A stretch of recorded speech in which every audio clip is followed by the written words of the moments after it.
Kita bertasbih kepada Allah yang Maha Agung, yang telah menciptakan kita dengan sempurna. Di antara kesempurnaan itu memberikan bekal kepada kita yang terukur dan memberikan petunjuk kepada kita bagaimana menggunakan bekal itu agar benar digunakan sesuai dengan tugas dan misinya di muka bumi ini.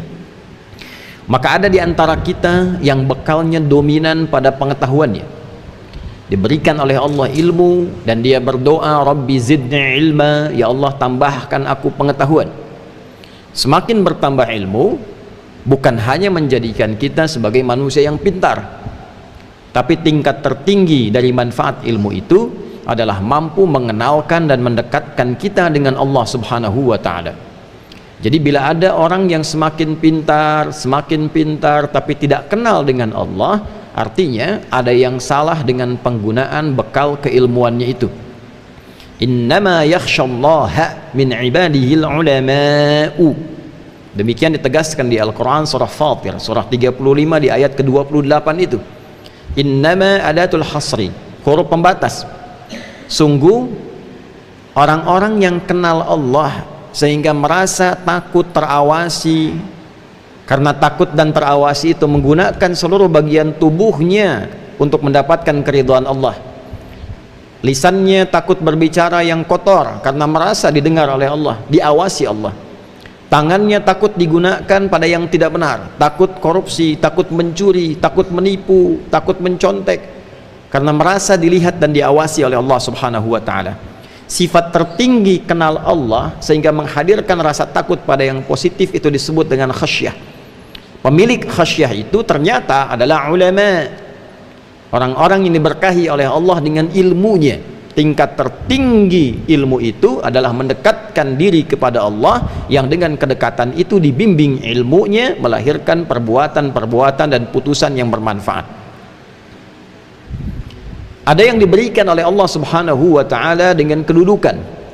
Qulillahumma malikal mulki tu'til mulka man tasha' wa tanzi'ul mulka mimman tasha' wa tu'izzu man tasha' wa tudhillu man tasha' biyadikal khair innaka ala kulli syai'in qadir. Ada yang diberikan oleh Allah kedudukan hak prerogatif Allah.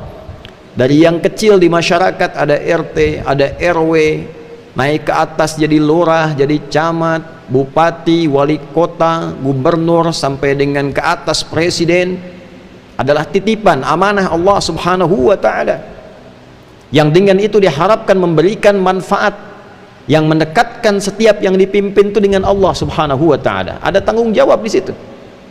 Karena itulah mengapa setiap pemimpin yang muslim ketika diberikan jabatan, diangkat dalam jabatan tertentu, dia mengatakan inna lillahi wa inna ilaihi raji'un. Kalimat itu kepasrahan untuk menyerahkan titipan itu dalam bimbingan Allah, sehingga selama periode ia menjabat dibimbing dari ujung kepala sampai kakinya untuk melahirkan putusan-putusan yang diridhai oleh Allah Subhanahu wa ta'ala.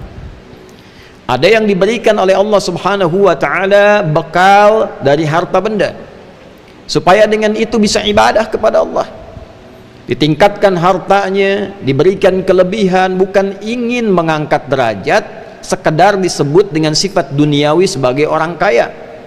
Crazy rich, dari kota A, kota B, provinsi A, provinsi B, negara C, negara D. Bukan itu. Kalau cuma sekedar gelar yang melekat, itu hanya menjadi hukum dunia. Sementara kita akan pulang ke akhirat, maka butuh persiapan bekal akhirat.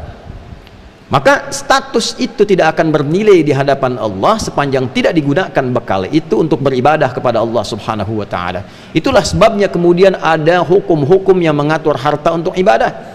Ada zakat di Quran surah 9 ayat ke-60 dengan 8 golongannya. Innamas sadaqatu lil fuqara wal masakin wal 'amilina 'alaiha wal mu'allafati qulubuhum wa fir riqab wal gharimin wa fi sabilillah wa ibnis sabil, dan seterusnya ayat.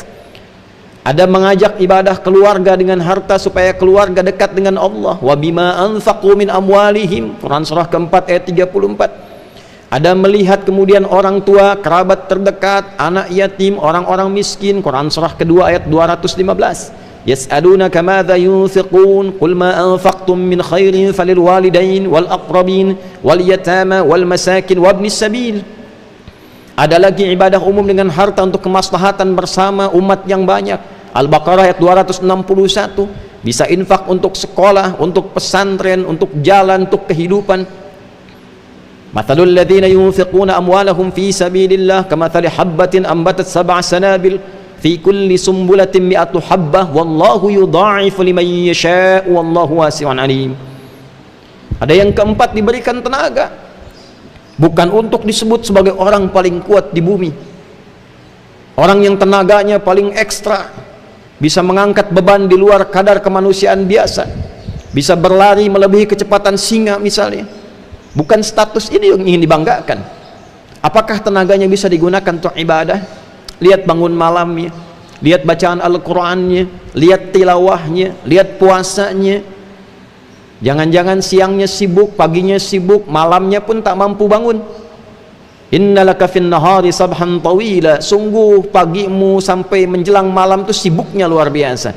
Cita-cita masuk surga hanya sekedar baca Al-Quran tak mampu, bangun malam tak ada daya. Jadi seluruh apa yang Allah berikan kepada kita, puncaknya adalah untuk mengenal Allah.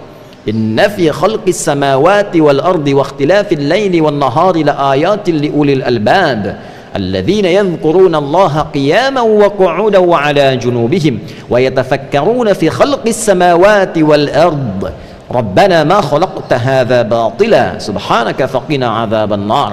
Itu diantara ayat yang kita bacakan saat bangun tidur. Ali Imran ayat 190 sampai rangkaiannya ayat 200. Demikian disampaikan dalam Sunan Abu Daud nomor hadis 1367, tersambung riwayatnya pada sahabat junior Ibnu Abbas radhiyallahu taala anhuma saat mengamati kebiasaan Nabi bangun dari tidur. Itulah ulul albab, orang yang paham tentang kehidupan, orang yang mengerti untuk apa hidup. Tanyakan pada diri kita, untuk apa kita hidup? Kenapa ada di dunia ini? Setelah meninggal mau kemana?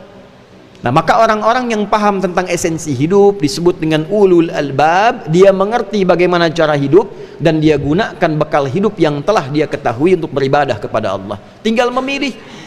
Tidak usah cemburu kepada yang banyak harta, tidak usah cemburu kepada yang banyak ilmu, tidak usah cemburu kepada yang tinggi jabatan, yang kuat kemudian tenaganya. Cukup kita mau pilih dari empat itu, pilih yang mana supaya optimal ibadah kepada Allah Subhanahu wa taala. Ikhtiarkan.